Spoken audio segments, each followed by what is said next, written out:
bienvenue dans cette nouvelle vidéo. Aujourd'hui on se retrouve pour préparer mon prochain voyage. Il y a quelques mois de ça, je parle de ça il y a quelques mois, c'est parce que cette vidéo va sortir en septembre, mais en vrai je tourne actuellement, on est le 10 juin, donc bon, c'est spécial, mais c'est pour le souci du montage.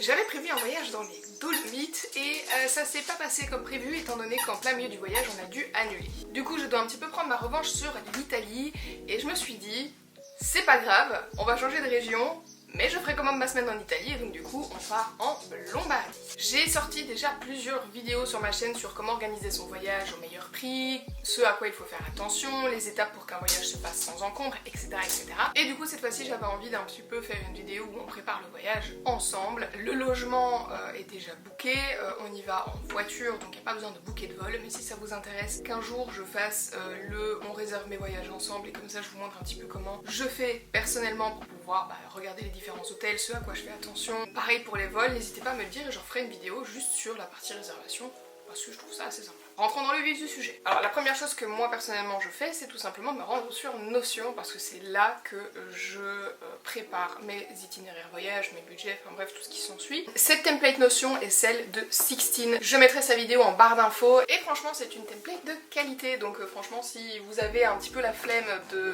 d'apprendre à utiliser Notion et faire des templates corrects, ben sachez que Sixtine a tout fait à votre place. Et on leur remercie.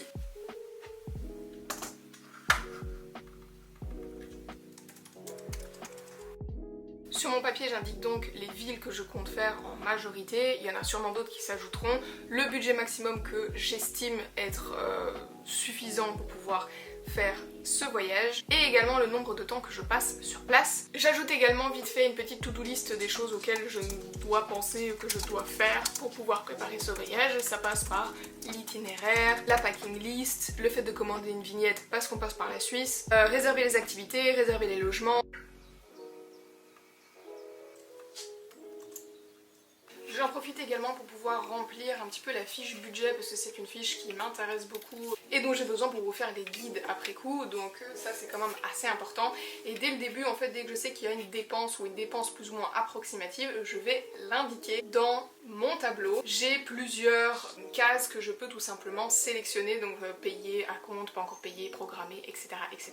Et j'ai également une case estimation parce que par exemple pour l'essence ou tout ce qui s'ensuit, ça reste que des estimations. Une fois que les dépenses actuelles sont notées, je vais pouvoir tout simplement planifier mon itinéraire. Pour ce faire, dans ce cas-ci, je vais utiliser deux sites internet. Le premier c'est Google Maps et le deuxième c'est Via Michelin. Via Michelin, je l'utilise vraiment que quand je fais des road trips parce que ça me permet tout simplement de rentrer en fait le véhicule que l'on a et ensuite faire une estimation de ce que ça va nous coûter en essence et je trouve ça quand même assez important. Ensuite, je vais diviser mon écran en deux et je vais tout simplement piner sur Google Maps toutes les choses que j'aimerais faire et qui sont intéressantes. Pour ce faire, vous pouvez utiliser des guides voyage. Moi j'utilise par exemple les guides du routard, c'est absolument pas sponsorisé, ou alors tout simplement sur des articles de blog que je trouve généralement sur Pinterest ou encore tout simplement en tapant sur Google que voir en Lombardie. Ça va vous donner mille et une choses à faire et en fait je vais tout simplement regarder ce qui me plaît le plus et les piner sur Google pour ensuite créer mon itinéraire. Le but ça va quand même être de créer un itinéraire qui est un minimum optimisé pour éviter des trajets et des allers-retours inutiles et ainsi économiser de l'essence, on s'entend.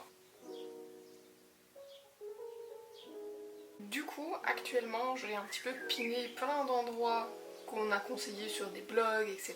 ou sur internet. Je les ai tous pinés sur Google Maps et maintenant ce que je vais faire, c'est que je vais réduire un petit peu ces points parce qu'il y en a probablement beaucoup trop que pour rester une semaine sur place. Mais ça va surtout être de les rassembler pour pouvoir faire en sorte d'économiser du temps et de l'essence sur les trajets. Pour ce faire, encore une fois, je vais diviser mon écran en deux pour pouvoir avoir d'un côté le Google Maps et de l'autre côté Notion pour pouvoir tout simplement dans mon itinéraire ajouter par jour les activités que je souhaite faire.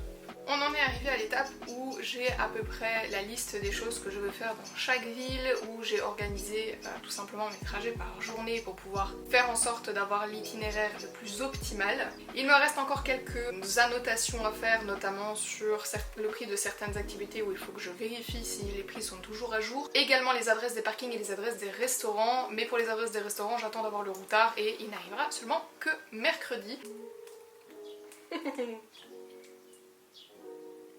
Cette vidéo s'achève ici, j'espère que ça vous aura plu. Si vous souhaitez une vidéo similaire sur par exemple comment je réserve mes voyages ou comment je trouve mes voyages, n'hésitez pas à le dire en commentaire, je referai exactement la même chose. Personnellement je trouve ça assez intéressant de voir comment les gens font. C'est pas un concept que j'ai pu voir sur le YouTube francophone, mais c'est très populaire sur le YouTube anglophone. Il y a beaucoup de gens qui préparent les voyages en live par caméra et je trouve ça assez sympa. N'hésite pas à t'abonner pour ne rien rater et on se retrouve très bientôt. Ciao!